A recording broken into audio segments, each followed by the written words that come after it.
Hey everyone, it's Silver from Speedruns Live, and today I'm here with a video for my thoughts on the Permanent Inkbrush. The Permanent Inkbrush was added last night as a part of the Sheldon's Picks Volume 1 set. It came with 7 other weapons. So, let's start out with, I guess, my kit. So, this will be my kit for the weapon. It's got a bunch of, it's got some Inksaver sub and some damage up. The Inksaver sub is for the bomb, the damage up is actually for the brush itself. So, the kit on the weapon, it has Splat Bomb and Kraken. Now, this is by far the best kit that the Inkbrush could have gotten. Now, it has an actual bomb as opposed to a sprinkler or an ink mine, and it's got an invincibility special that'll actually still allow it to get close to enemies.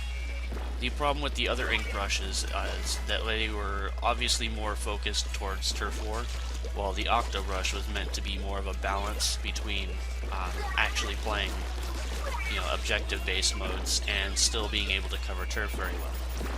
The original Inkbrush was Sprinkler and Ink Strike, which, obviously was Turf War based. The other one was kind of intended for ranked, as it gave it an invincibility special, but the problem is that sub was still not very good for it. An Ink Mine is hilarious when you get a kill, but it's not really too helpful when trying to fight. So, what they did was they gave it a blend of the Octobrush kits. It has the sub of the Octobrush Nouveau, but the special of the vanilla Octobrush, which is very good. The biggest problem with the Inkbrush having Bubbler was the Inkbrush, you could bubble yourself, yeah, but the problem with the bubblers, you still need to be able to approach, and with the Inkbrush having the shortest range of any weapon in the game, its chances of approaching are almost non-existent to begin with. So basically, the Inkbrush Nouveau and its bubbler were just for sharing with teammates. It seems as if there was no intention to have it be, its main thing.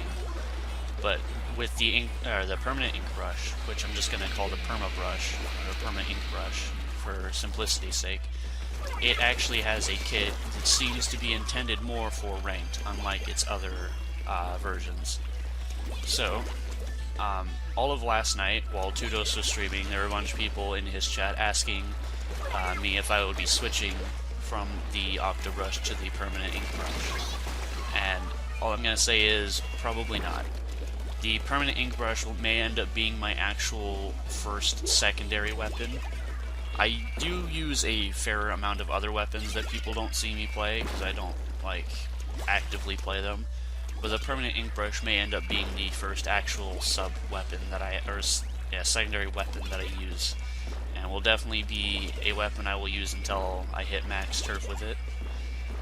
But overall, it will not be replacing Octobrush, but I will be using it. So for those that are excited to see some Inkbrush play in tournaments, I can assure you that I will be using it in tournaments. And I may even be using it in an upcoming tournament this weekend. But yeah, so overall, I think that the kit was a good choice for it. I really like that it seems that Nintendo actually cared and listened to some of the people when it came to the kits for the weapons. Some of them actually have things that fix the problems that weapons had, either on certain maps or modes, or in the Inkbrush's case, they gave it a kit that actually helps it in general. So the video I have playing right now, it may look like I'm not actually doing anything with the brush itself, but the amount of kills I've gotten purely just by throwing splat bombs shows how helpful this thing can be with just spacing people out and just getting in free pressure just from throwing bombs. And then the Kraken, they gave this thing Kraken. The Inkbrush is by far one of the fastest turfing weapons, and it gets its special really fast because of that. And they gave it Kraken. That's hilarious to me. I love that they did it. The Kraken was just something it needed, yeah, because it needed some form of special that was actually going to assist it. But it's just hilarious that Kraken is that special with how fast this thing charges. And in the video, I have no special charge up. Literally zero. So, get hyped to see what this is going to look like when it has some special charge up on it. But yeah, so overall, I like the Permanent Inkbrush. It's good. Its kit is really good. I think this is probably the only viable ink brush. It's not the two octo brushes are both viable, but this will be by far the most viable ink brush. It will not replace octo brush for me, but it's close. So it's just overall really good, and I recommend that if you like the octo brush, you give this a shot. So yeah, thanks for watching everyone, and I will see you all later.